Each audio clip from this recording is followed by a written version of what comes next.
Welcome back to my YouTube channel base of education मंत्रालय। Student, आज की इस वीडियो में बात करने वाले हैं क्लास 6 की असेसमेंट वर्कशीट नंबर 9 यानी कि आकलन कार्यपत्रक नंबर 9 जो विषय हिंदी से संबंधित है। तो प्यारे बच्चों, ये जो हमारी असेसमेंट वर्कशीट है ये 13 दिसंबर 2021 की वर्कशीट है। तो प्यारे बच्चों, इस वर्कशीट को पूरा करें और अपने टीचर से चेक कराएं, क्योंकि इस वर्कशीट के आपको नंबर दिए जाएंगे। जैसा आप सभी को पता है कि अभी भी आपकी जो क्लासेस है ऑनलाइन चल रही हैं, तो इसलिए आपको ऑनलाइन क्लासेस से संबंधित जो वर्कशीट है या असेसमेंट वर्कशीट है वो सभी आपको कंप्लीट करना कंपलसरी है, यानी कि ज़रूरी है, क्योंकि इसी बेस पे आपको नंबर दिए जाएंगे। तो इस वर्कशीट को ज़रूर करें, वीडियो को पूरा देखें और वीडियो को लाइक शेयर ज़रूर करें। और चैनल पर नए हैं तो चैनल को सब्सक्राइब करें, जिससे कोई भी वीडियो अपलोड की जाए क्लास 6 से संबंधित तो आपको आसानी से मिल सके। और हाँ, साथ ही बेल आइकन को भी प्रेस करें बच्चों। तो चलिए हम समय न गवाते हुए वर्कशीट को शुरू करते हैं। तो प्यारे बच्चों, ये जो क्लास 6 की असेसमेंट वर्कशीट है हिंदी की, इसमें हम क्या पढ़ने वाले हैं, एकांकी के बारे में, यानी कि जो एक अंक वाले नाटक होते हैं उनको, यानी एकांकी का अर्थ होता है। तो इसमें ऐसे ऐसे पढ़ने वाले हैं। असेसमेंट वर्कशीट नंबर 9 है और ये 13/12/2021 की वर्कशीट है। तो प्यारे बच्चों, पिछले कार्यपत्रक में हमने ऐसे ऐसे नामक एकांकी के अंश को पढ़ा था, यानी कि जो पिछली आपकी वर्कशीट थी उसमें हमने ऐसे ऐसे जो नामक एकांकी नाटक था इसके कुछ भाग को हमने पढ़ा था। तो अब हम उस वर्कशीट के आधार पर जो अपना है आकलन करेंगे, यानी कि उस वर्कशीट पर आधारित जो क्वेश्चन है उसको हम करने वाले हैं।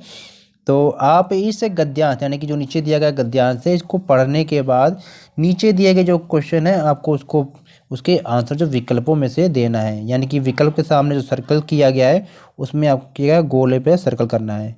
और ध्यान रहे प्यारे बच्चों की प्रत्येक जो क्वेश्चन है वो 1 नंबर का है। तो चलिए हम एकांकी नाटक को हम पढ़ते हैं। तो एकांकी का अर्थ होता है एक अंक वाला नाटक, जैसा कि हमने आपको बता दिया है। तो सड़क के किनारे एक सुंदर फ्लैट में बैठक का दृश्य था, यानी कि सड़क के किनारे एक सुंदर फ्लैट था और वहाँ में बैठक का दृश्य था।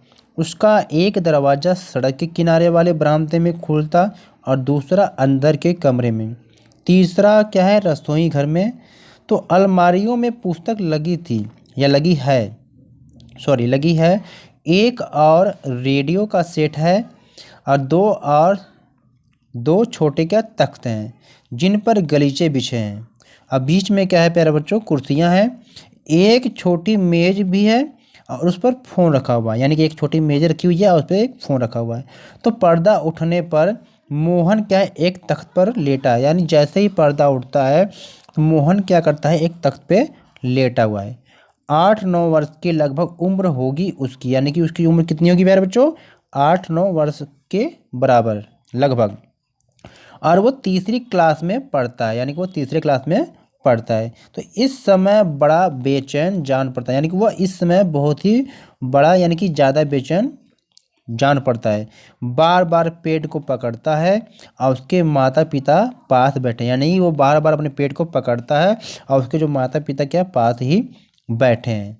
माँ क्या कहती है, पुचकार कर, जैसे दुलार कर, न ऐसे मत कर, अभी ठीक हुआ जाता है। यानी माँ करती है ना, माँ को जानते ही ना कि थोड़ी सी अगर बच्चा तकलीफ में हो तो उसे माँ से देखा नहीं जाता है।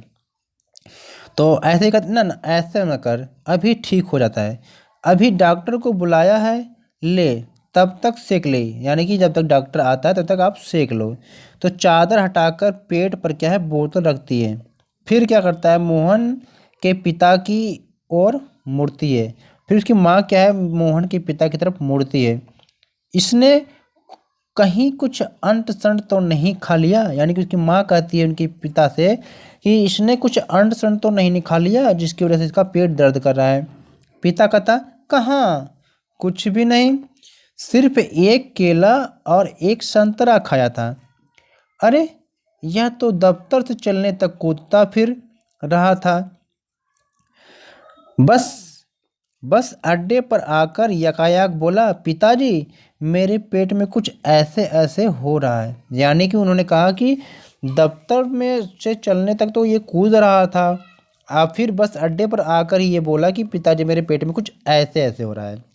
माँ ने कहा कैसे, तो पिता वाला बस ऐसे ऐसे करता रहा। मैंने कहा, अरे गड़बड़ होती है, तो बोला नहीं। फिर पूछा, चाकू सा चुभता है? तो जवाब दिया, नहीं। गोला सा फूटता है? तो भी बोला नहीं। मतलब जो भी पूछा उसका जवाब उसने नहीं में दिया। बस एक ही रट लगाता रहा कि कुछ ऐसे ऐसे होता है, यानी कि उसके पिताजी ने जो जो भी पूछा वो नहीं में जवाब दिया। बस एक ही बात कहा कि कुछ ऐसे ऐसे होता है। तो ये प्यारे बच्चों एक कुछ गद्यांश के एक भाग था। अब इसी पे आधारित हम असेसमेंट वर्कशीट को करते हैं। तो चलिए हम देखते हैं अपनी असेसमेंट वर्कशीट को, और इसे अपनी कॉपी में नोट करिएगा। आपने टीचर से ज़रूर चेक कराया प्यारे बच्चों, क्योंकि इस वर्कशीट के आपको नंबर मिलने वाले हैं। तो चलिए फटाफट हम देखते हैं पहले क्वेश्चन को, यानी कि गद्यांश में मोहन की उम्र कितनी होगी। यानी गद्यांश में आपको बताया गया है कि मोहन की उम्र कितनी है। तो यहाँ पर हमने देखा कि उसकी 8 या 9 वर्ष है, यानी कि ऑप्शन स सही हो जाएगा। तो हम इसे स वाले को सर्कल करेंगे। सेकेंड क्वेश्चन है कि गद्यांश में गलीचे किन पर बिछे हैं, यानी कि गलीचे किन पर बिछे हैं ये आपको बताना है। तो गलीचे तख्त पर बिछे हैं, यानी कि ऑप्शन स सही हो जाएगा सेकेंड का। थर्ड क्वेश्चन है कि गद्यांश में पुस्तकें कहाँ लगी हैं। तो आपने देखा कि जो पुस्तकें हैं ये अलमारियों में लगी हुई थी, यानी कि ऑप्शन अ सही हो जाएगा। तो अ वाले को आप सर्कल करेंगे। चलते हैं अगले क्वेश्चन की तरफ प्यारे बच्चों, यानी कि क्वेश्चन नंबर 4 की तरफ, कि गद्यांश में सुंदर फ्लैट का जो दृश्य था ये कहाँ था। तो आप सभी ने देखा था, ये क्या है, सड़क के किनारे, यानी कि ऑप्शन ब सही हो जाएगा क्वेश्चन 4 का। क्वेश्चन 5 है कि गद्यांश के अनुसार एकांकी का अर्थ क्या होता है। तो यहाँ पर हमने देखा था कि एक अंक वाला नाटक, यानी कि 10 सही हो जाएगा। क्वेश्चन 5 का ऑप्शन स सही हो जाएगा प्यारे बच्चों, सॉरी 10 सही हो जाएगा। चलते हैं क्वेश्चन 6 की तरफ। 6 में कहा गया है कि पर्दा उठने पर डैश एक तख्त पर लेटा है, यानी कि रिक्त स्थान में आपको भरना है। तो जैसे ही पर्दा उठता है आपने देखा कि वहाँ पर कौन लेटा था, मोहन, यानी कि ऑप्शन द सही हो जाएगा। क्वेश्चन 7 है प्यारे बच्चों की, क्लास शब्द का अर्थ है, आपको बताना है कि क्लास शब्द का अर्थ क्या होता है। तो आप सभी जानते हैं कि कक्षा होता है, यानी कि ऑप्शन अ सही हो जाएगा 7 क्वेश्चन का। क्वेश्चन 8 है प्यारे बच्चों। क्वेश्चन 8 में कहा गया है आपका कि छोटी छोटी शब्द का जो सही विलोम है आपको बताना है। विलोम शब्द का मतलब होता है प्यारे बच्चों विपरीत, यानी उल्टा अर्थ देने वाला शब्द। तो आपने देखा है कि जो छोटी का अर्थ होता है बड़ी, उसका जो उल्टा अर्थ होता है छोटी का बड़ी, यानी कि ऑप्शन स सही हो जाएगा। तो इसे हम स को सर्कल करेंगे। क्वेश्चन 9 है प्यारे बच्चों कि कुर्सियाँ शब्द का एक वचन है, यानी कि जो कुर्सियाँ है इसका एक वचन क्या होगा आपको बताना है। तो इसका होता है बेटा कुर्सी, यानी कि ऑप्शन स सही हो जाएगा 9 क्वेश्चन का स। 10 क्वेश्चन है कि घर का पर्यायवाची शब्द है, ये आपको बताना है। तो आप सभी जानते हो कि घर का जो पर्यायवाची शब्द होता है वो आपको लिखना है। पर्यायवाची मतलब समान अर्थ देने वाला, यानी कि बराबर का अर्थ देने वाला। तो हम सभी जानते हैं कि उसको भवन बोलते हैं, यानी कि क्वेश्चन नंबर 10 है, उसका जो राइट आंसर ऑप्शन ब हो जाएगा, यानी हम ब को सर्कल करेंगे। तो प्यारे बच्चों ये थी आपकी क्लास की असेसमेंट वर्कशीट हिंदी की। तो प्लीज़ वीडियो को लाइक करें, शेयर करें, चैनल पर नए हैं तो चैनल को सब्सक्राइब करें और बेल आइकन को प्रेस करें। ओके, टेक केयर बच्चों, फिर मिलते हैं एक नई वीडियो के साथ।